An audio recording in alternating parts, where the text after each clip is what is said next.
All right, hey everybody, welcome to this impromptu panel here. I'm Callil. Yeah, hello. I will do a little more introductions. We have David and Eric here as well. So the prompt that we were given had this title, Design at the Edge. Experiments at the boundaries of design as a discipline, the crossroads where digital and physical meet, comparisons between what technology gives and takes away. It is going to be a little bit of a nerdy design chat, but you know, we want to go there.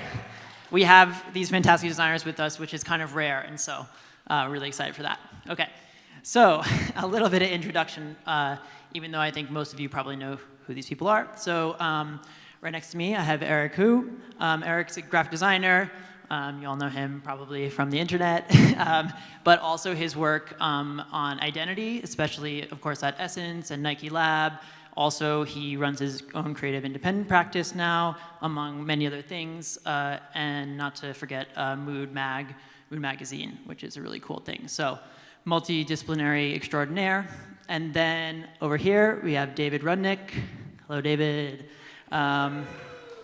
So again, another really amazing independent graphic designer. David is known for his work, especially recently, the Tomb series, which we have here next to us, which you all might be familiar with, but also tons of independent work with musicians and artists, and his background at Yale and Strelka and all this really cool stuff. So, and not to forget the identity with, of course, a team of this festival, right? So we'll get into that in a little bit. Okay, and lastly, I'm Callil. I work at Uniswap, which is a company that you all may be familiar with. We make software for the digital economy. I don't know. Cool. All right, ready? Do your mics work? Testing. Yes. Great. Okay. All right. So we have three major topics today. We're going to start with talking a little bit about what you're working on today. I want to get to like specifics, so we're going to talk about a little bit about craft. So one of the things that's kind of interesting is that both of these designers now lately have been working on kind of big projects, but also in their, I don't know, social media posts and stuff, talking a lot about making things at their core, right? So for instance, David talking about printing, especially with the Tomb project, and Eric getting back to like creative coding and producing work from scratch. And so I want to start with David. Could you briefly introduce the project, in general, and then I also want to kind of like have you talk a little bit about like why this project that does have this very deep like Web3 component, the Tomb Council, this kind of like meta stuff happening, why did it result in an artifact that was so rooted in like the core of graphic design? Well, thanks, Callil. I guess I'll do this as quickly as I can. The object on the stage is a book called The Tomb Index, and it's an index, a catalog, a body of work that sits at the heart of a project which I've been undertaking alongside my studio Terrain and technical collaborators Luke Miles and Shrews Shorkat, who are in the audience over there. That at its heart brings together on the simplest level, 177 drawings, artworks, objects, which are referred to in the project as tombs. And at first appearance, the easiest way to describe them is they appear to be drawings of what like mini discs or optical data storage devices. But it's really nice actually being able to follow Kai's talk, which expanded so lucidly and brilliantly on structures of memory, structures of language, and how those things propagate amongst communities of viewers and pass through time.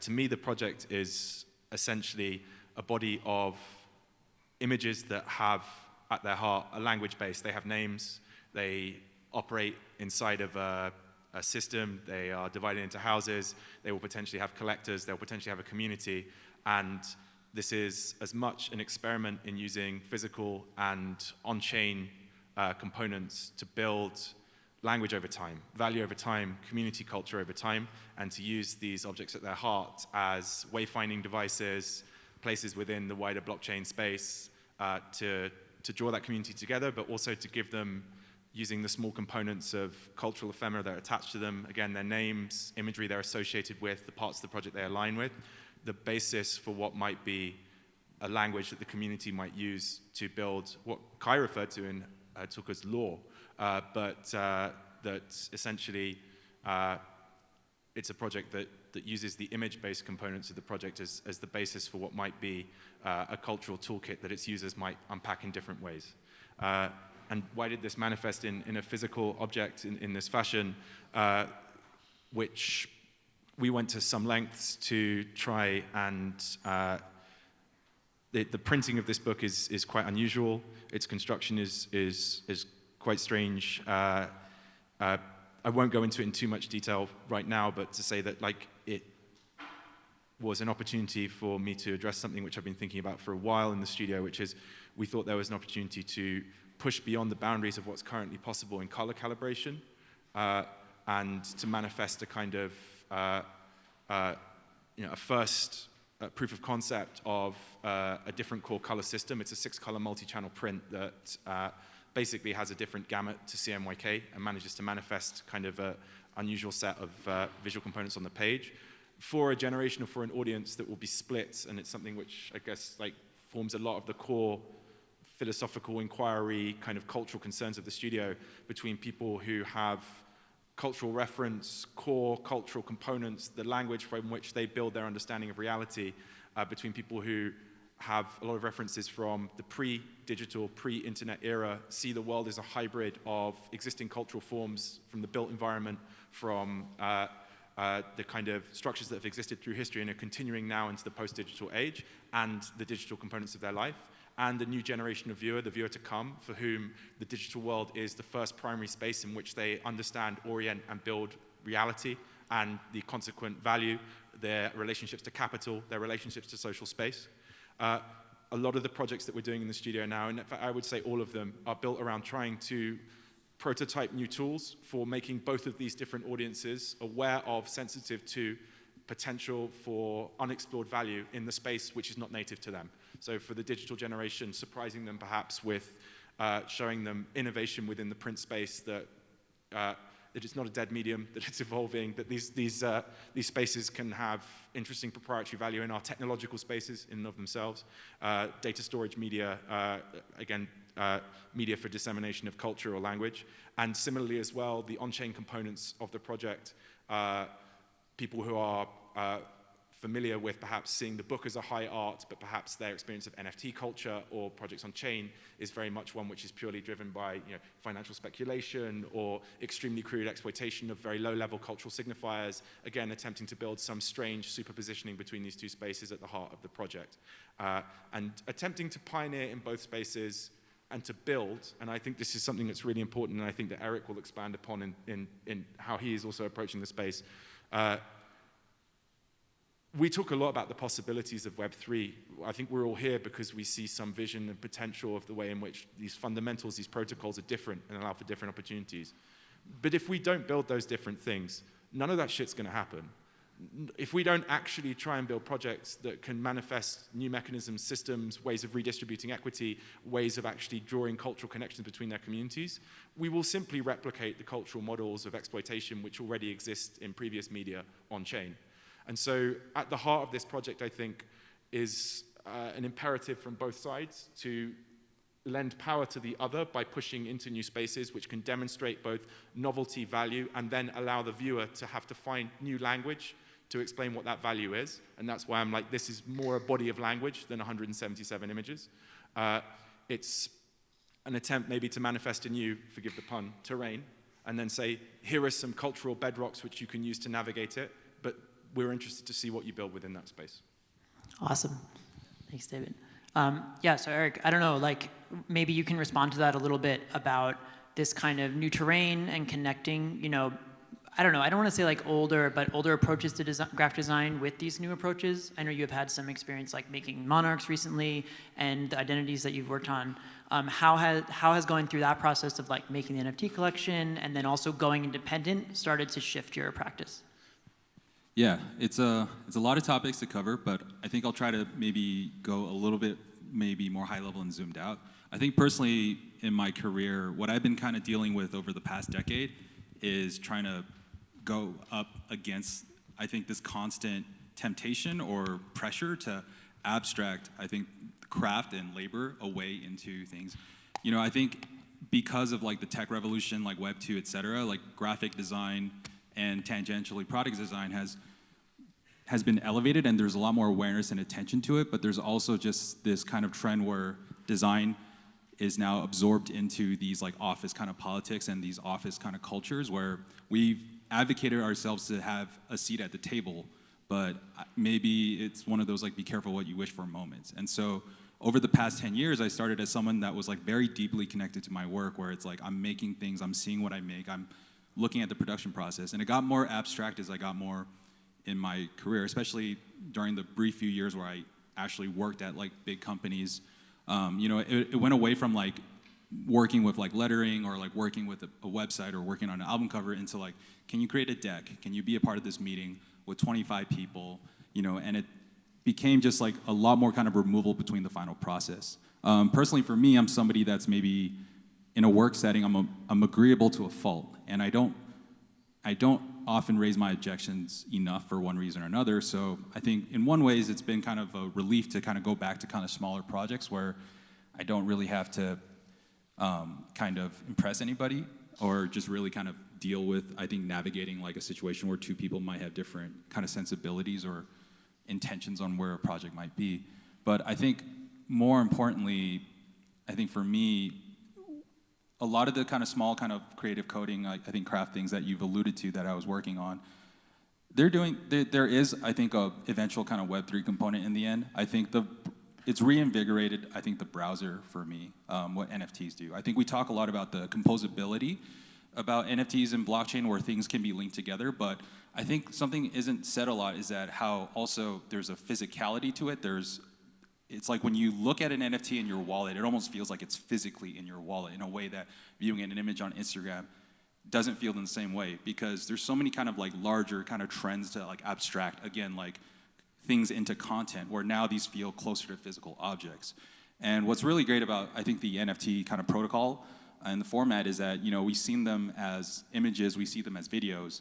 What's maybe explored less often is that, you know, they can be web pages. Like Solvency is like a really good example of an NFT that works as a web page. Where that comes in for me is that, you know, I don't really consider myself as somebody that's making art. I'm still a graphic designer by trade, and so I think the objects of expression for me often is like ephemera, like flyers, booklets, zines, and things. And, you know, I started on the web, but I've had this love for books, like the physicality of a book, what it feels like when you turn a page, and I've always tried to translate that in a way that's not skeuomorphic to a web browser. But it's because of the limitless boundaries of a web browser that there's always kind of a misconnection where it's like, you could start at a website, but maybe you came to this website from Google, right? And like Google to this website is part of that experience, like the link from you were previously. And with things that are just like so interconnected where it's like, you know, log in with Google, log in with Facebook, that, you know, what makes an object physical is like these discrete kind of visual boundaries. It's a little bit missed, right, with a web browser where it's just kind of like you're floating through space.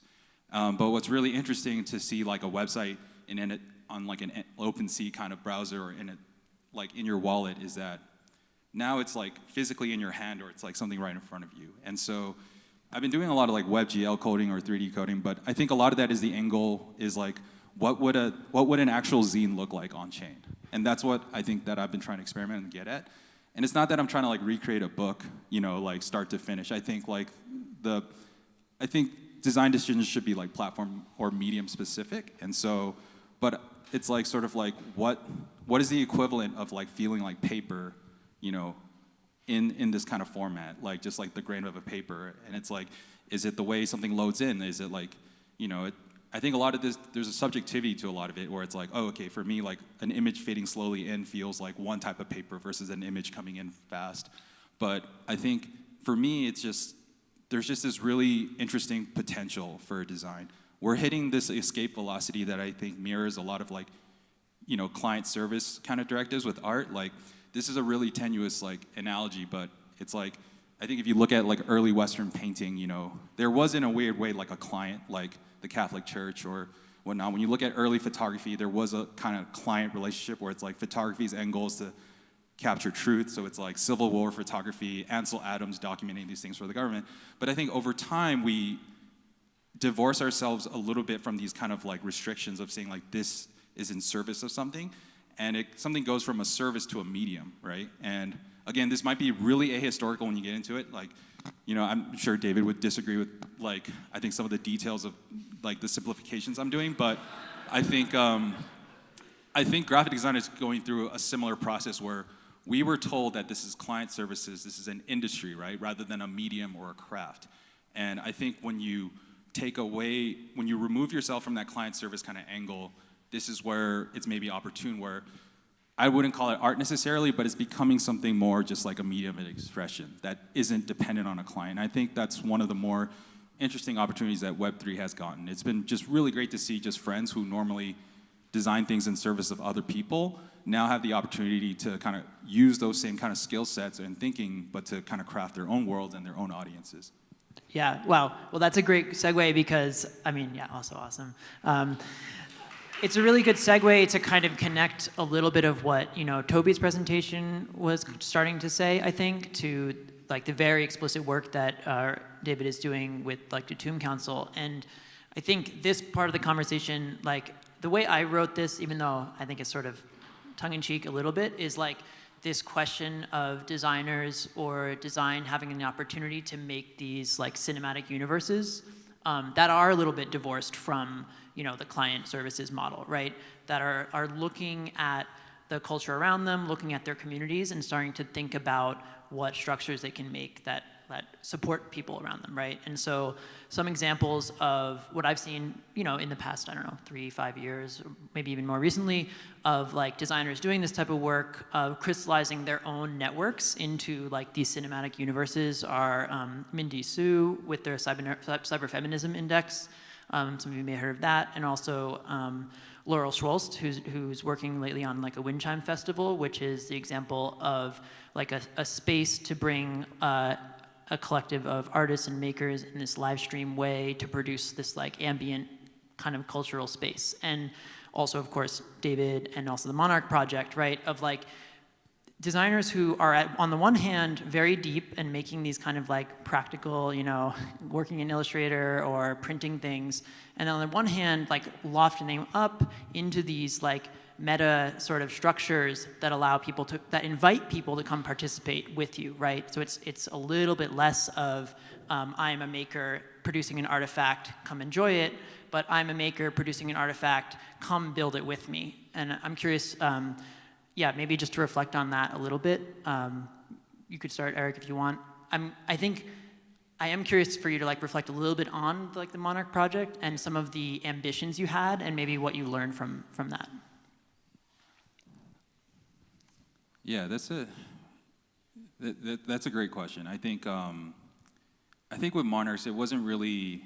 I don't think it was necessarily an ambition. I think it was definitely an experiment that yielded results that completely blew my mind and in very life-changing kind of ways. But two, also was a really good kind of educational moment into, somebody that's like making, I think, work that is in and of itself like the end product and rather than a service to be enjoyed. It's that like, I thought my work ended when I finished making it. And really, I think in these early kind of spaces, that's honestly where a lot of the work begins. I think really talking to an audience so directly, it's something that I've never experienced before. I think as a designer, you're just a little bit sometimes one level removed from it, right? There's like you, the client, and then the client's audiences. I think one of my most favorite, one of my most favorite kind of aphorisms or thoughts that that David has always said is that like your actual client isn't necessarily the client you're working for; it's that audience, right? And it's something that I personally keep in mind. But really, in the day-to-day, there's often you're just not really able to talk to them directly, and so that's usually where a lot of my work ends, and that's where my expertise. Like truthfully, I was so burnt out just getting to the finish line that I passed out, right? and like I just logged off for 2 weeks, just half celebration but half just exhaustion.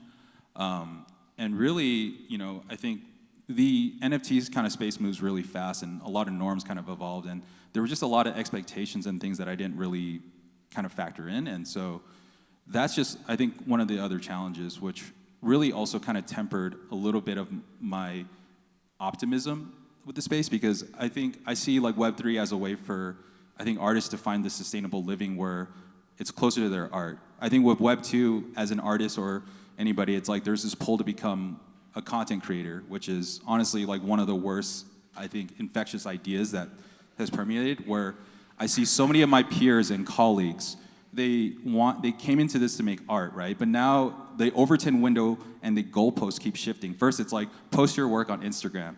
And then Instagram says, like, posting your work on Instagram is not enough. You gotta post video content.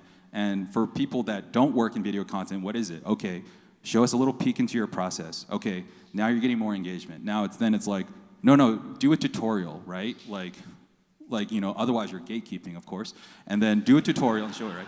And then you suddenly realize, like, that's actually not even the point, too. It's not even about the little quick tutorials. Like, you'll see, like, somebody becoming a Figma influencer, but their most engaging post is, like, a day in the life of a graphic designer that works at a tech company, right? And it's just a day in their life. Like, it makes me so upset that, like, my most popular post is a picture of my studio space, where that's really like the most mask-off moment for me, where it's like, this is what people care about. It's like the idea of a designer as an aspirational role to play in rather than the actual work itself, right?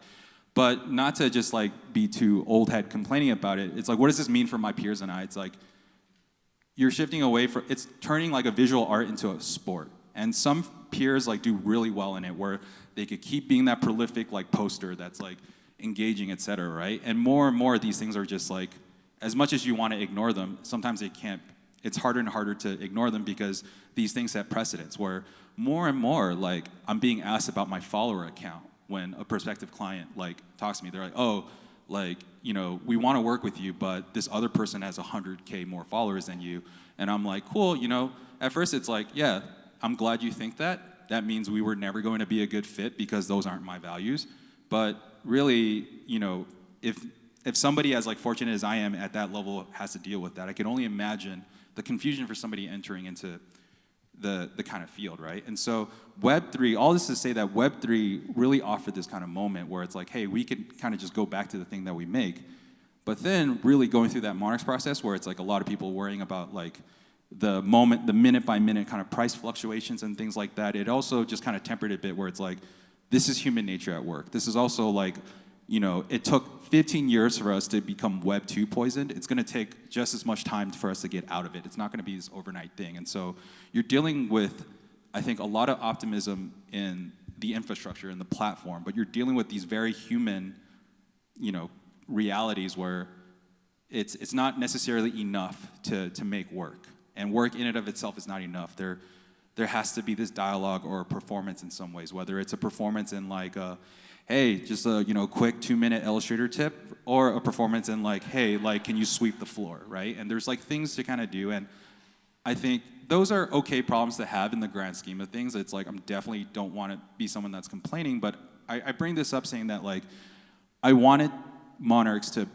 be this way for me to help incubate and onboard people in this space, right? I wanted to use the proceeds to like really do this thing right and to onboard like non-Web3 artists into Web3. And this is something that I still want to do, but it's a little harder because it's like, is it the right thing to incubate somebody into this space, into a Discord of rabid people asking about a floor price? Like, it's very antithetical to the optimism and hope I have. And so it's one thing just for me that's like something that keeps in mind, despite like my overall net optimism for the space. It's like, that was for me, I think, a big learning process. And I think it's been good to see peers like not make the same mistakes that I've made. And so this was also a very good learning moment for me as well, too. Well, yeah, thanks for sharing all that. I think a lot of us have experienced little tinges of this. Like, there is that kind of rabid part of things can get out of hand. But yeah, thank you for sharing. David, like there is a component, you know, a Web3 component to the Tomb series. You are building this kind of larger world, and I noticed a lot of the early participants in that world are peers or people who are we've worked with in the past. And I'm curious, like, what you hope for that kind of world building, what you see as like the power of it, and what excites you about it. I think it's. I'm going to go quite lateral to answer this one. Go for it.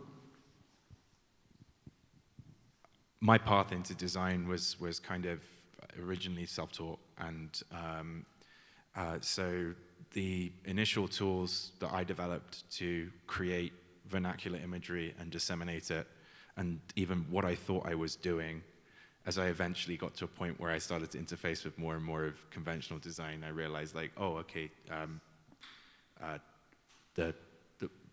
I haven't learned this the right way, or like I'm not very compatible with what you guys think you're doing. And I spent a while like kind of dealing with my curiosity and discomfort about that, and eventually came to the conclusion and decided that I was comfortable with continuing the explorations that I'd started and wanted to refine that further. I think that one of the fundamentals that felt like it was present to me, coming out of a background of art history and basically being someone who participated in subcultural spaces, musical spaces, like kind of like certain spaces that might be seen as essentially tribal, or you know, like kind of molecular outgroups, is that they are extremely fertile spaces for incubating their own bodies of language and their own bodies of visual form and culture. And I became very interested in how those things propagated and also sustained themselves over time. And design as a client service is interested in almost the exact opposite, which is something that Toby zeroed in on during his talk, which is how do you condense the window of operational use value of your actions to the closest possible period of kind of proximity to the contemporary, because that is the window of capital opportunity. If you can understand what consumer desire modeling is right now, and you can replicate language that will satisfy their expectations, you are a very useful component of a capitalist system. But what you will do is you'll create language that has an unbelievably short shelf life of use value. It is highly specified to a set of cultural conditions that, as Toby said, age out from 2012 to 2014 to 2017 to now. And we are filled increasingly with the monumental junk space of the lived and built world, almost all of which is not actually attempting to build anything resembling structures of society, protocols which can replicate and create iterative value, but we're instead these moments to attempt to capture transient desire, transient opportunity for a capital organization, for a product, for consumption. We all live in the gap between what that does and what we hope the world could be. And we have the opportunity, I think, as people who build systems, content, to approach things in a different way. The things which I became more and more interested over time, and it's one of the remits of my studio. I run a studio called Terrain in Ghent. Many of you may not know that because, again, we don't talk about it. I don't promote the space. We barely have a website because it's also not about that. And that what it is it's a operational space where we prototype certain strategies. We have a very specific core directive of the strategies that we work on in Terrain.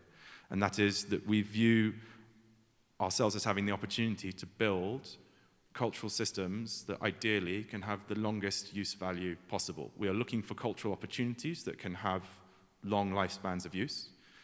A nice challenge for yourself as a designer is, okay, go from days, weeks, months, decades, lifetimes, centuries, to observe within cultural spaces what currently existing cultural formats, iterative idioms, structures of language, social conventions have those kind of footprints of use, to understand where opportunities might exist to interface with those things in a world where if you are a cultural ideator, you have to navigate very, very difficult demands of yourself as, you know, as an operator within a sphere of capital. So where are the high value use cases? For example, there's a lot of jokes we can all like talk about it in design about how, you know, like culture industry is dead. It's, you know, it's been like had the life sucked out of it. There's no money in music anymore. There's no money there. But that also is quite funny in that, like, a really good example of a low footprint of consumption, high bandwidth of use artifact would be a very successful book, album, piece of writing or piece of cultural production, which may have a lifetime of use value if it makes a deep impact on a small community of people who it sits with. And because that industry is completely decimated and there's no money there, it actually means that those opportunities for people who are not motivated by the price tag on an operation can move in and start to take some of those opportunities to work. We work in the studio, sorry, this is a lateral move, but we work in terrain we have, that core directive is that we're looking at footprint of use. We want to build systems that can have the longest iterative value possible. The way that we do that is we believe that by creating original systems that are fully tailored to the specific role they will play within an audience's life. So you build it from the ground up, and that means that type, symbolic vocabulary, hierarchical relationships within the system are essentially engineered to reflect the realities of the content, and then you build those things to facilitate those things as observed, those concepts as they're present in the work. And I like to say we kind of work on two types of job within the studio that sit outside the remit of where every other design studio wants to work. If that's the space of design, we're here and here. Here is the jobs that pay absolutely no money within the cultural sector that we believe have long footprints of use. And we go in and we undercut everyone else, and we basically say, like, we're not taking a fee, we'll do this at cost.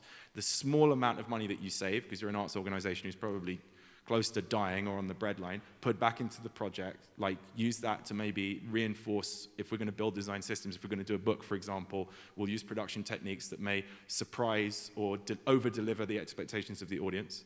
And then on the other side of the spectrum, which is outside of all the campaign, branding, the space of culture, the spaces that Toby observed within his talk, is we are looking at long-use systems at their point of origination, and the idea, can we be a partner in designing the system, designing the product, designing the experience, and maintaining a space long-term within that conversation, so being product directors of something, and possibly even to support the studio, taking potentially equity in that property, because we have to also put our money where our mouth is as well, and try and build it in a way in which we can be, how can I put it, responsible stewards of the system over time. And that might be something which, as I look at the next 40, 50, 60 years, potentially, of terrain's footprint of operations, what kind of work do we want to be doing? We'd ideally like to be stewards of a small number of these long-term properties that we think can have value.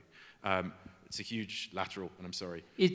Would you consider Tomb one of those properties? Or, how does that fit in this world? I mean, Toby mentioned religion, and actually Kai also zeroed in on similar spaces when, forgive me, I cannot remember the name of the author, but talking about oral culture and the importance of the number one system for preserving bodies of knowledge, which Kai referred to in her talk as memory, but that I would use a slightly different term for, that was relationships, which I think is a very powerful and important identification of an underexploited space of value in contemporary culture. I think a lot about the Thomas Sebiok project, which it's actually quite funny in a perverse way. A few pieces of ephemera from that have become a meme. But he was a cultural anthropologist who was commissioned by the US government in the 1970s to write a white paper on the increasing problem of realizing that they were going to have to dispose of nuclear waste, which had a harmful half-life of 10,000 years. And someone within the Defense Department realized that no one has ever successfully built a system to communicate a message like that, or built a facility that people wouldn't go into, because we go into the pharaoh's tombs, for example, and they have big warnings on them saying, in their language, don't come in here, it's cursed, whatever, and we can't read the hieroglyphics, and we're like, ooh, treasure. And basically, someone within the Defense Department realized, if we build a massive underground pyramid that houses nuclear waste, future generations will probably want to get inside thinking it was very valuable. So that's where that meme comes from. You may have seen that text. This is not a place of honor. No great deed is honored here. No important person or culture was buried here. It's Sebiok did this incredible study, super, super important, very, very beautiful. It's a very, very poetic inquiry into human culture and nature, and was basically like, there is no written or architectural system which could suffice for this task. The only thing that humanity has invented which comes close to this has a latency of delivering signal without noise, delivering a consistent signal over periods of time, like the 10,000-year half-life of this radioactive waste, is oral religions.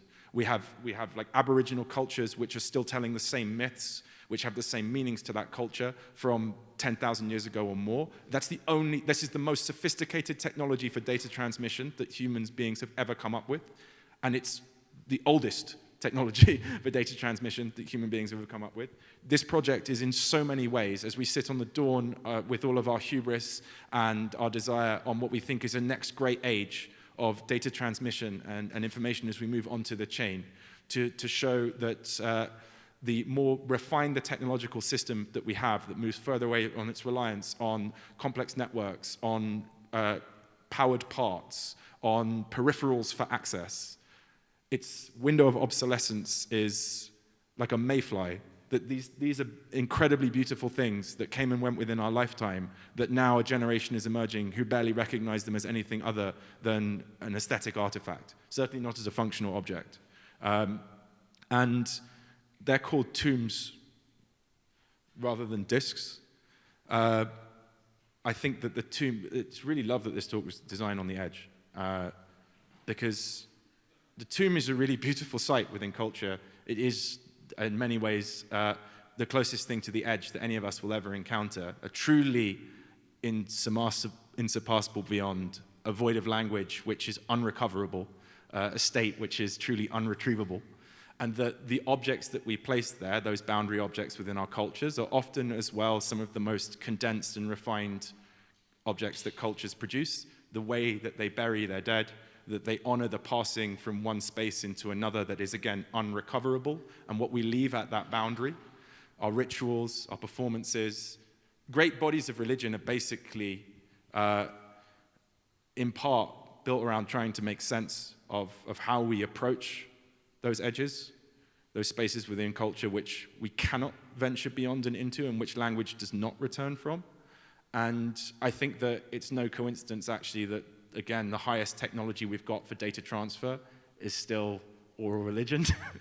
And that, because I think their ambition was the highest. I'm sorry, like I said, it's a huge lateral. But I think that if we're going to sit here and talk about the blockchain, it's nice actually to... Fire alarm? Amber alert. Now we're getting alerted. I don't know. You can keep going. Still going? Yeah. Okay. You're good. Yeah. I'm not actually a technological pessimist. As you can see, like we in the studio work and we want to innovate within this technology, but we want to innovate with objective. We want to try and build tools that we think can have the longest lifespan of use, the highest and broadest spectrum of benefit to the user. And that's one of the reasons why at the beginning, like 2 years ago when I first started talking about the space publicly, I was interested in the potential for poetry on chain, for what language looks like at its most fundamental core. But to get as far away from that mentality which condenses this space down into literally turning the human mind, which has the capacity to produce these systems which can approach thousands of years in their use, and turning it into a fiber optic cable that's trying to become a trader to get the millisecond advantage on an economic opportunity, which I think for me is an engine of cultural destruction. That is a movement away from usable language, from an idea even of what a human might be and what their mind might be useful for, and how we might share value with one another.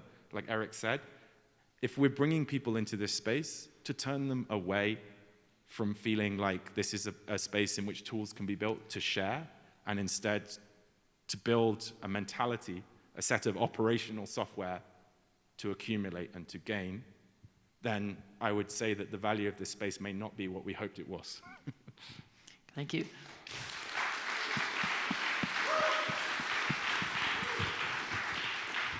All right. Wow, we're making it through.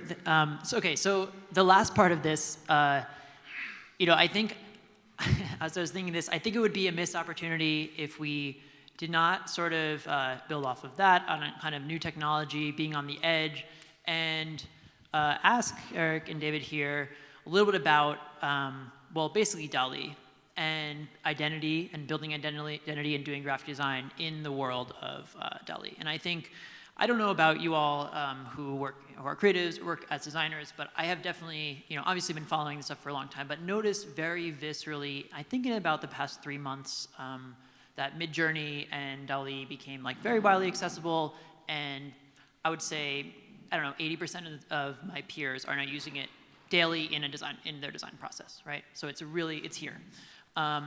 Furthermore, I think if you read the little interview that David did with, I think it was Jose wrote it, or Aileen, I forget exactly, talked about how the identity of FWB FEST actually did come from using DALL-E to explore an aesthetic direction and find something to land on. And we were having a little conversation right before this about it, and I thought maybe we could kind of, first talk about what it feels like to live on the edge of this kind of like precipice of image production, what it means to be like this, prompt artist, or what that might do. And then the other side of this is like, maybe we can take a sec to be a little critical about the identity of FWB. Like, why wasn't it possible to just do that with an Illustrator, for instance, right? And what changed by having access to this technology? So maybe let's start more generally, Eric, just with like thoughts and feelings. I know you've done some experimentation recently, and I want to hear like how that's affecting your thought process and what you see coming. Yeah. So I think, full transparency. I've been doing a lot of work with DALL-E and Midjourney, and trying to see how it fits in with my own process and my practice and things like that. And it's something that I think about pretty deeply. I also use other kind of AI softwares that are maybe are more tangential to my practice. Like I use like GPT-3 to sometimes help me finish an email that I am too exhausted or don't know really how to handle. That's something I do regularly. I've used it to write captions and descriptions for like a PDF portfolio and things like that. It's something that I think about a lot. So I don't want to, I feel like it's transparent for me to talk about that, but it's also just like, we are kind of in a new territory. I think anybody that is, overly optimistic, I don't think they're necessarily being fair, or I don't think they're really understanding like Moore's law, like put into practice, where we're really about to enter into an exponential place of growth. Like, it took hundreds of thousands of years, or it took millions of years for us to learn how to use fire.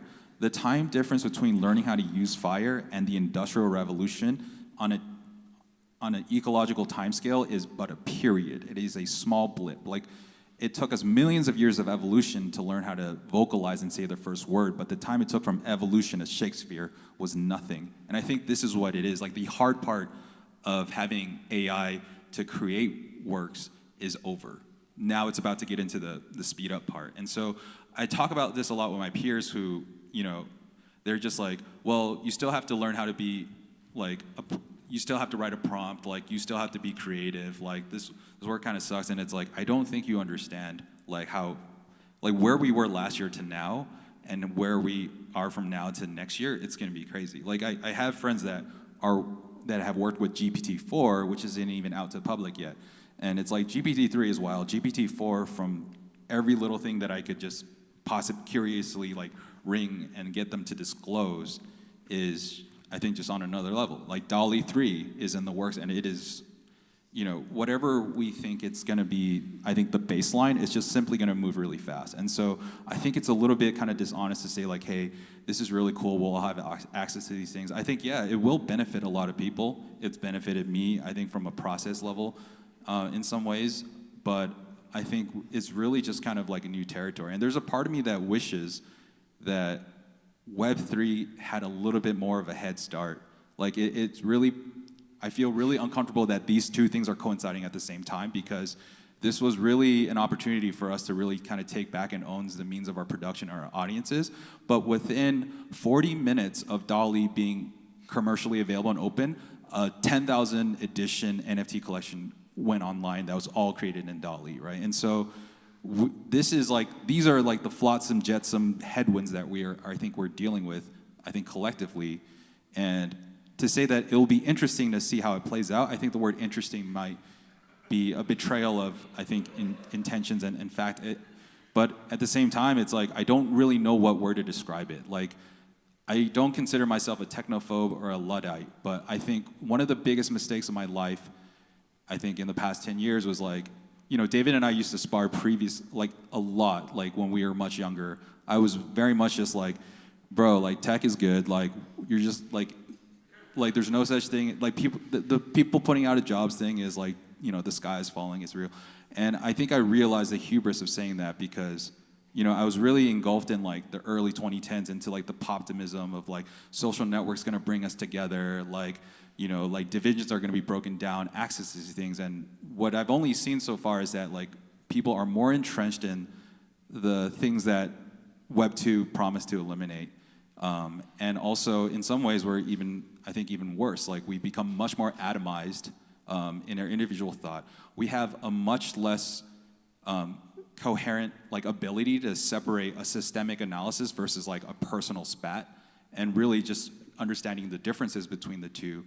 And you know, these are things that has like been very humbling for me to note that like, you know, it's even just like when you think about the invention of language and whatnot. Like in some ways, like a baby crying is like the perfect form of communication. Like a baby not knowing how to say anything and just crying, like you know exactly what's going on. And like the more words and things we get, like the more ambiguous our communication is. Like as an adult, I can't simply just start like crying like a kid when things don't go my way. I have to construct sentences in my head and communicate it and hope that the intention is like communicated through. And with that, it's like comes our kind of modern problems. And so just even from the core as human beings, it's like, I don't know if technology, what we're doing is improvements. Yes, there are kind of fields objectively where, you know, like in medicine, electricity, there's so many things that obviously, you know, are net positives, right? But I think it doesn't come without trade-offs. And I think it's really just something for me to keep in mind, just knowing like, I think being there the first time and knowing like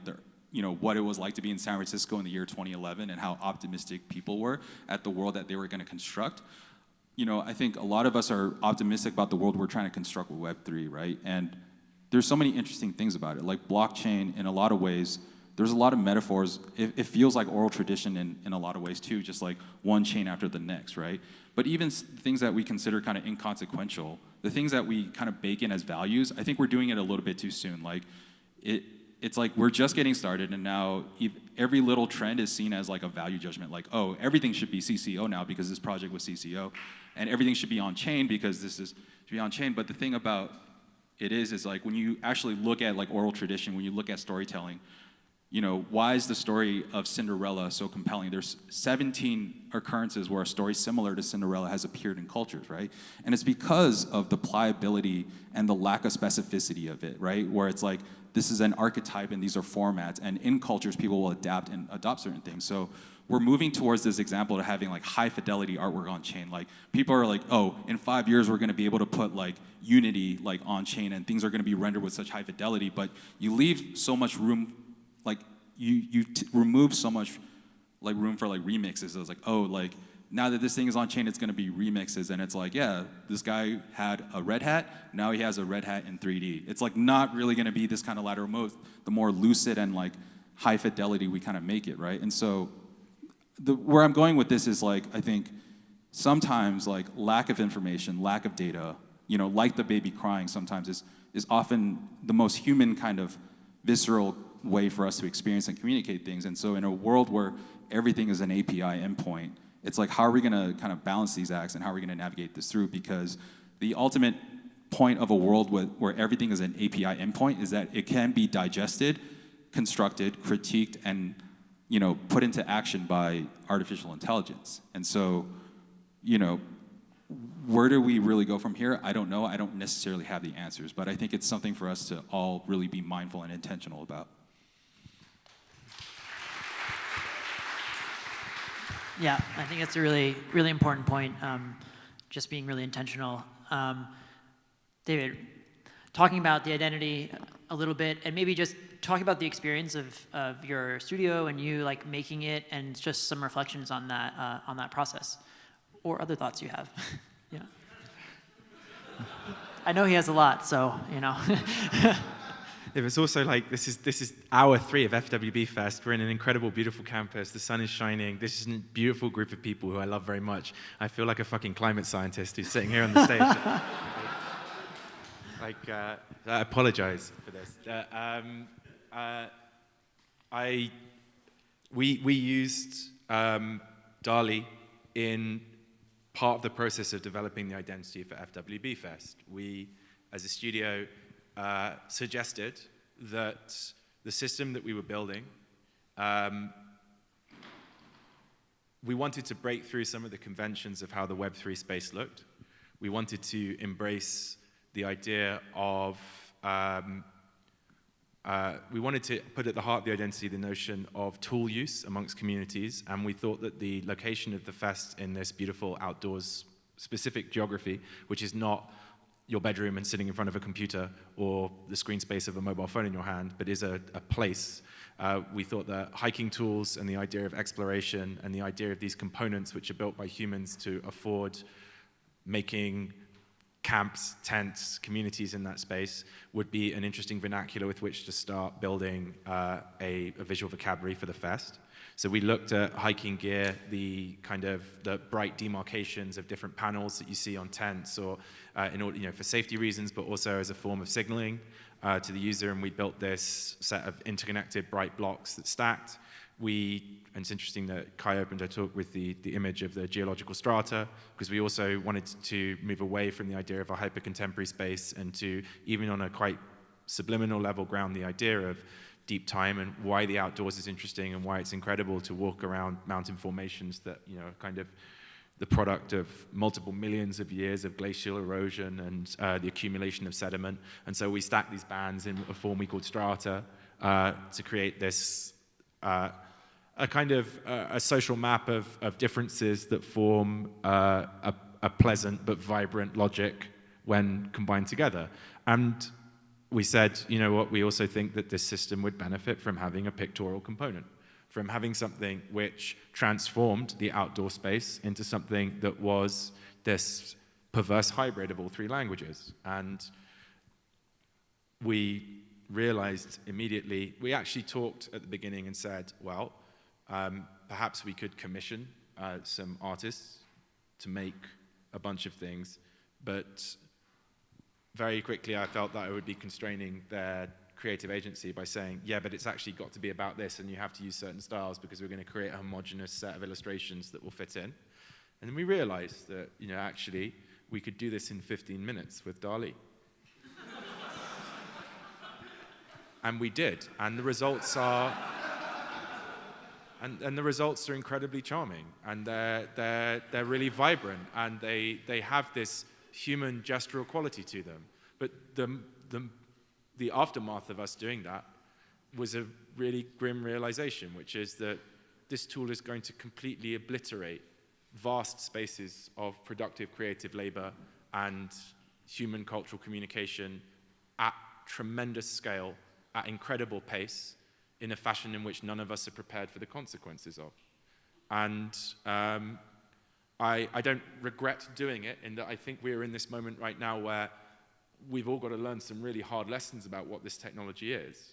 I will say this, I do not think the cultural conditions of our current society, the way that we relate to capital, the way that we relate to other people, the way that we value the dignity of other minds, are sufficient for us to propagate cognitive automation without immense harm.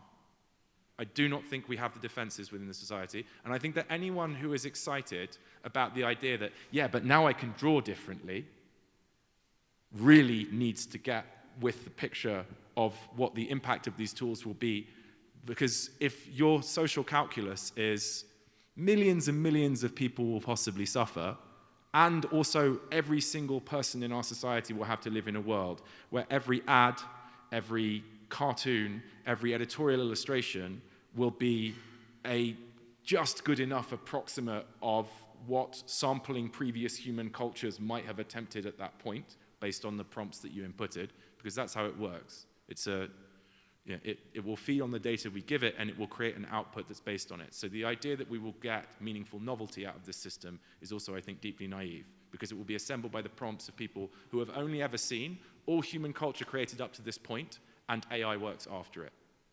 So you'll be increasingly looking for fine differences, sifting through the junk heap of the AI output to try and find something that resembles a new idea, and trying to come up with prompt terms that can push it further. And that will be, I think, a quite remorseless pursuit for people who love communicating with one another, because you will really be turned to a quite menial laborer at that point, when previously you had something that we may have called expression or freedom of expression prior. You will constantly be chasing finer differences in the prompt that is harvested from everyone else's work. And I want to say one more thing. I know that we're running out of time, and also I apologize for the tone of my my observations here. You got to forgive me, as I love you guys, and honestly, like, kind of, the last thing I want to do is come here and be a downer. But I want to flag something, because I don't think it's going to get flagged otherwise. Like, it's again this thing of approaching design from the perspective of considering design as a process that produces content which ultimately accumulates as the world of the viewer. We move through life, and we'll travel, even when we go home to Idyllwild, through bodies of architecture, of civic infrastructure, of advertising communication, that are the products of design processes. And that is our world that we see. And that changing those design processes will also change and accumulate the way that an individual reads and understands what reality is, and the art that they want to make, and how that fits into that system. And a really very important thing to say is that we're probably 3 to 6 months away from the point where somebody would look at an image and even assume or care whether a human made it or not. And what that will do very quickly, and the biggest privilege that all of us have, is that we grew up and we have accumulated substantial life experience where that wasn't how you read images. So you will have skills, you will have reflexive reactions to seeing art, where you will think that it might represent the product of the experience of an author, that it may be informed by the life that they've led or the cultural conditions of their upbringing, and that you may be interested in that. And that people are being born today who will never think that, who will never look at anything that is the product of an aesthetic cultural process and assume that this is information transmitted by a human author. And that's way bigger than whether I can make a cool album cover, or like, oh, I could do like some cool stuff for Fest. There are immediate and problematic, like practical applications that are of concern. But I'm most concerned about what it will do, not to designers, but to audiences, to everyone else who has to live with the product of what these systems make. And I would say, to end on a positive note, that we're in a room of people with remarkable agency, capability, curiosity. The fact that you're all here is because you all care on a very deep level about these things. And I would say that it's not trivial moving forward if we're to talk about the objectives of what we're to build, or why we might apply to projects, or what we might support. These are the kind of problems which we will need to be solving moving forward, not when moon, or how we get VC for this startup idea that we had. We have the opportunity to build things that might be able to create some form of stable systems of language value, of outsides to what will be an increasingly depersonalized center of culture. And I hope we continue to build those outsides. We are all outsiders in a way that we're even here. But supporting one another is so important, because those outsides is really where everything we care about is going to survive. So thank you. Yeah. Thank you.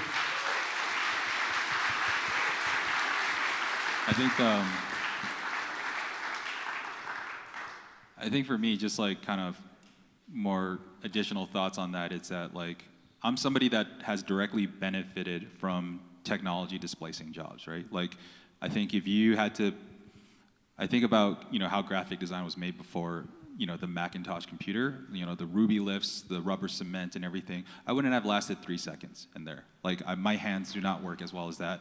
And so, I think the creation of InDesign, Adobe, et cetera, like, has given me a livelihood and a job, and it has displaced the job of the professional typesetter. And so I knew that I wasn't under the illusion that, the way I do things is going to be fixed for the rest of my life. There was going to be at some point, a passing of the torch where, technology is going to make something I do perhaps like less in demand or less relevant. And I had accepted that long before.